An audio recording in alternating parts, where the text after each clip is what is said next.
अस्सलाम वालेकुम बच्चों।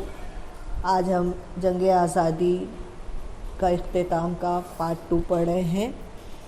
स्वामी रामानंद तीरथ के किरदार तक हमने पढ़ा था और आज हम रज़ाकार तंजीम के मजालिम के बारे में पढ़े। रियासत को भारत के साथ इलाक़ करने के मुतालबे को मुस्तरद करने के लिए कासिम रिजवी ने रज़ाकार तंजीम कायम की। इस तंजीम ने गैर मुस्लिमों और भारतीय जमहूरियत की हिमायत करने वाले मुसलमानों पर भी सख्तियाँ की। मतलब ये जो कासिम रिजवी की रज़ाकार तंजीम थी, ये तंजीम ने ये नहीं देखा कि हिंदू है या मुसलमान है, उसने मुसलमानों पर भी सख्तियाँ की क्योंकि मुसलमान जो है वो चाहते थे कि वो हिंदुस्तान में शामिल रहे। अब निज़ाम से मुसालिहाना गुफ्तगू बेनतीजा साबित हुई। भारत हुकूमत ने 13 सितंबर 1948 को पुलिस की कार्रवाई की और इस कार्रवाई को अलामती नाम दिया गया ऑपरेशन पोलो। 17 सितंबर 1948 को निज़ाम ने अपने आप को जो है वो अपने आप को सरेंडर कर दिया और इस तरह से रियासत हैदराबाद जो है वो भारत में शामिल हो गया। अब मराठवाड़े का ताउन देखते हैं। सुक़वत हैदराबाद की लड़ाई में मराठवाड़ा के रहनुमा और कातिल ने भी बड़ी गर्मजोशी के साथ हिस्सा लिया। वंदे मातरम की तहरीक के ज़रिए तुलबा भी इस लड़ाई में शरीक हुए।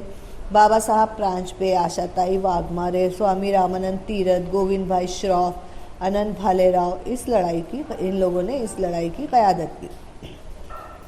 वेद प्रकाश, श्यामलाल, गोविंद पानसरे, बहीरजी शिंदे, जनार्दन मामा, शोएबुल्ला खान, इन्होंने अपनी इस लड़ाई में जाने जो है वो कुर्बान कर दी। 17 सितंबर का दिन हैदराबाद के सुक़वत का दिन मराठवाड़े का यौम आज़ादी के तौर पर मनाया जाता है। इसी तरह से अब चलते हैं कश्मीर की तरफ। भारत की आज़ादी हुई। भारत की आज़ादी के वक्त राजा हरि सिंह ने ये तय करके रखा था कि वो अपनी रियासत कश्मीर को आज़ाद रखेंगे। कश्मीर पाकिस्तान में शामिल हो, इसलिए पाकिस्तान राजा हरि सिंह पर दबाव डाल रहे थे। अक्टूबर 1947 को पाकिस्तान की इमा पर मुसल्लह दरअंदाजों ने कश्मीर पर हमला कर दिया।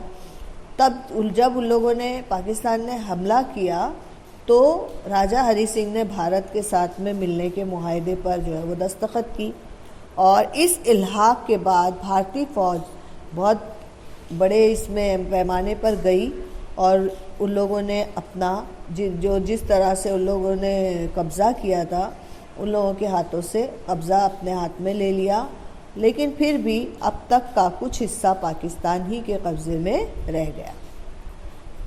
अब चलते हैं फ्रांसीसी नौआबादियात का इल्हाक किस तरह से हुआ। जैसे कि आप लोगों को पता ही है कि चंद्रनगर में पद्दुचेरी, कोरिकल, माही और यानम, यहाँ पर फ्रांसीसी काबिज थे और यहाँ के बाशिंदे भारत में शामिल होने के लिए बेचैन थे और भारतीय हुकूमत ने मुतालबा किया कि ये इलाके भारत का हिस्सा हैं, इसके लिए उन्हें भारत के हवाले किया जाए।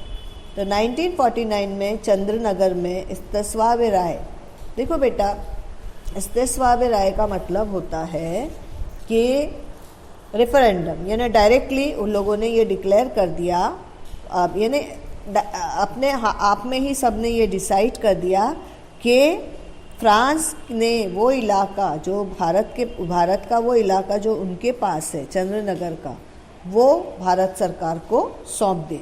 तो उन्होंने उनको सौंप दिया। इसी तरह से डॉक्टर टी.बी. कुन्हा का किरदार गोवा की लड़ाई में बहुत बड़ा हाथ रहा इनका। इन्होंने पुर्तगाल ने अपने कब्ज़े वाले भारतीय इलाके जो थे गोवा, दमन, दीव, दादरा नगर हवेली भारत के हवाले करने से इनकार कर दिया।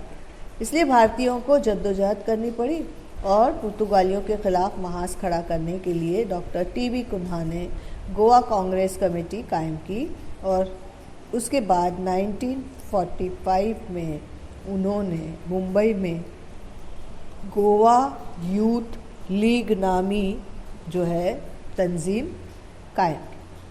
1946 में गोवा में जाकर जब इन्होंने डॉक्टर टी.बी. कुन्हा ने वहाँ पर जाकर तकरीर की, तो वो तकरीर करने पर कानून करने पर पाबंदी का कानून जो है उन्होंने तोड़ा था, इसलिए उनको 8 साल की सज़ा सुनाई गई।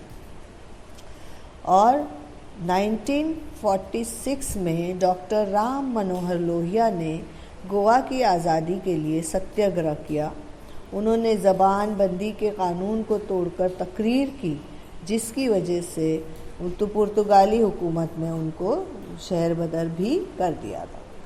अब 2 अगस्त 1954 को आज़ाद गोमंतक पार्टी के नौजवानों ने मुसल्लाह होकर दादरा नगर हवेली को पुर्तगालियों से आज़ाद करवाया।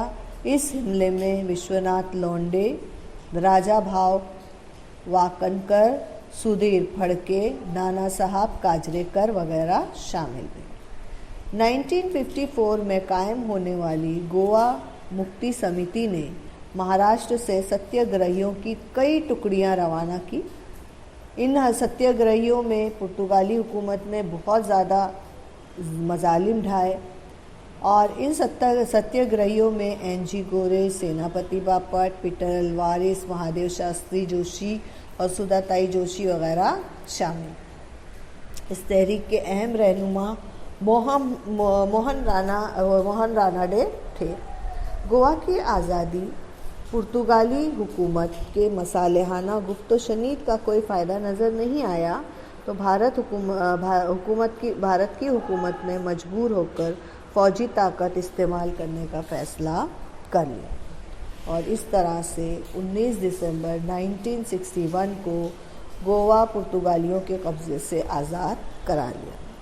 बेटा, उम्मीद है आप लोगों को अच्छी तरह से ये लेसन समझ में आया होगा।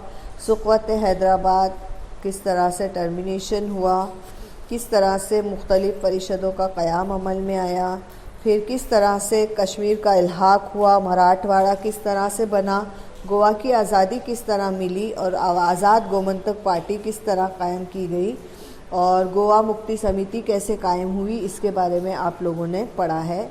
मिलते हैं इंशाल्लाह अगले पीरियड में और इसके क्वेश्चन आंसर्स हम आपको भेज देंगे।